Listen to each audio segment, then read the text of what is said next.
is ready to go. On the Fan, New York Sports Radio. Mike's on, Mike's on. He'll get you the sports any way that he can. It's Mike Francesa on the Fan. Sports Radio 66 and 101.9 FM, WFAN. From the studios of WFAN, this is Mike's on Francesa on the Fan on this Wednesday, a beautiful day, the 19th day of September. As we go through a Wednesday program, get you ready for a little Yankee baseball tonight. Well, at least the Red Sox didn't get to celebrate last night, but the Yankees sure gave them every opportunity. After a well-pitched game early by both starters, including another top performance by Happ, he leaves down one run, no fault of his own. The Red Sox bullpen, which we talked about yesterday with Simmons, which we've talked about all summer, which is the Achilles heel of this team. Do they have enough in their bullpen, especially with their setup guys, to get the job done? Cora does a bad job in that he doesn't turn Walker around, which you have to do. One of the oldest and most tried and true theories of playing baseball at Yankee Stadium is do not get beat late by left-handed power. That's why I stress left-handed power so much. You got to play away from left-handed power late at Yankee Stadium. He played into left-handed power. He didn't turn him around. He paid for it with a 3-run homer from Walker, who's gotten big hits and has really become a very important cog and role player on the team. And the Yankees were able to hold on after they showed you again just how ridiculously bad their infield defense can be at times. I mean, it was absolutely comical. From the catcher right through the pitcher, right through the second baseman. I mean, just really comical stuff. But they got out of it, and they get themselves a win. They'll try to make it 2 straight with Price against Severino. Tanaka goes tomorrow. So the Yankees would like very much. And they picked up a game because Oakland lost last night to the Angels, 9-7. So the Yankees would like to have it where that last week is not a week where they have to play really hard to get home field. Remember, those 4 games with Tampa will be murder in Tampa because Tampa will love to beat them. They're playing great.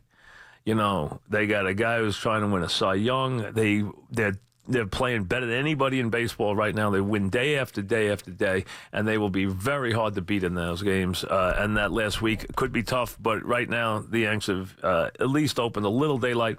They'll try and see if they can do more. Now, with 2 games left, they'll try and see if they can keep the Red Sox from celebrating here, which would be a nice thing. Price against Severino this evening. Both teams counting on both starters heavily. You get Judge back in the lineup. It gives the Yankees clearly an emotional lift, if nothing else. Yankees didn't have any offense last night, let's be honest. They did nothing with Eovaldi. And, they had 3 hits in the game, but they did get the one thing that, that makes a difference, and that is a 3-run home run from Neil Walker, who will join us in about 10 minutes. So I requested him today because I think he's been a very integral part and will be down the stretch. So Yankees get that, and then they try to get Britton to close the game. And except for some really shoddy defense, he would have been able to do that rather easily. And it got a little crazy, and the next thing you know, he gets out of it with a double play, scoop by Walker, and the Yankees go on to a 3-2 win in game number 1. But what you saw from both teams were things that are going to worry them. There's a lot of things worrying the Yankees. Is Judge going to be healthy? Is Chapman going to be healthy? Can they get Stanton back doing what he did when he was playing well this year? Can the bullpen, first of all, get anything from Chapman, which we'll start to find out in the next days? Can they, if they need to, overcome, if they don't have Chapman to close day in and day out, can they be the same bullpen they hope to be? And can the Yankees figure out exactly who should play and who shouldn't play down the stretch here and into that wild card game? You look at last night again, and there's every reason. And he's not doing anything that much with the bat that would tell you that he has to play. So problem number 1 for the Yankees is they have 3 guys who should all DH. That's number 1. Sanchez should DH. Andujar should DH. And Stanton does DH. So that's 3 guys who should DH. Number 2, there's no reason with his offense right now for you to think, oh, I have to play Sanchez. I have to have that bat in the lineup for the 1-game wild card. Because you know what? His defense is so risky that you don't have to have him in the game. And actually shouldn't have him in the game. And then you have Andujar, who you're going to get out of there and put in defensive replacement. I like Walker. You know, Bird lost a job to Voit. Walker's in the mix. I actually prefer Walker right now because he's a veteran. He can do the job over there. He can, and he is a guy who has left-handed power. And to me, the one thing the Yankees can't do is they cannot bury all of their left-handed power. That's just, you don't want a Yankee team that does that. And if they're going to sit Gardy for McCutcheon, which looks like they want to do, well, then you're leaving your left-handed power very limited if you don't put Walker at first base. So I like Walker at first base because of that. You want to get someone in there who's a veteran. You want to get someone in there who you can trust and someone who can get a big hit, and he did last night. So it was a positive there for him. Big win from that standpoint. Turned out to be a good night after a rainy day at the stadium.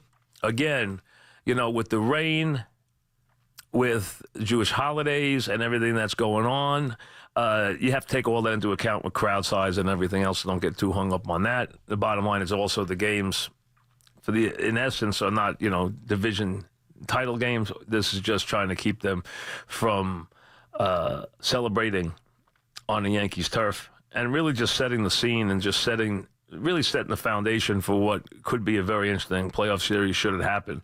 If the Yankees can hold up their end of the bargain. So that's where we are with that. Game number 2 tonight. Severino tonight, Tanaka tomorrow. In game number 3, Price, who we know has had plenty of times that were not very good here in this ballpark, but we'll see. Lately he's been pitching well. Let's see how he does this evening. Let's see if there's a reason for confidence in him. But you also have to be worried about that bullpen if you're the Red Sox going down a stretch. And the Yankees show you the same issues. They don't hit. They can be shut down. Their infield defense is a problem. Their bullpen has yet to step up and be what it's supposed to be. They need to hit the home run to have any impact at all. And that's the stuff you live with this team, and you've lived with now for a long time. But last night, a good night. It turned out to be one. It looked like they were going to take both hands and throw it away in the 9th inning, but they didn't. We'll get to some football stuff. Jets, of course, getting ready to take on Cleveland on the Thursday night game tomorrow night. Browns, for the want of some more accurate kicks, could have a far better record than they have right now. We know that. They've actually been competitive in their first 2 games. We'll see what happens in game number 3 for both. The Giants, the first move they make is the fullback goes. They made a change there. He gave up 2 sacks on Sunday. He was responsible for 2 of the sacks on Sunday, so they make a change there. They get a new fullback to enter into the mix. So we'll see if they make any other changes as they head towards the Houston game on Sunday. And Houston 0-2 and needing to rev up its own pass rush. We don't know if Clowney's playing. He didn't play last week. We'll see if he does there. We've got a lot to get to with all that stuff. So, busy show. We should have Neil Walker in a minute. Back after this.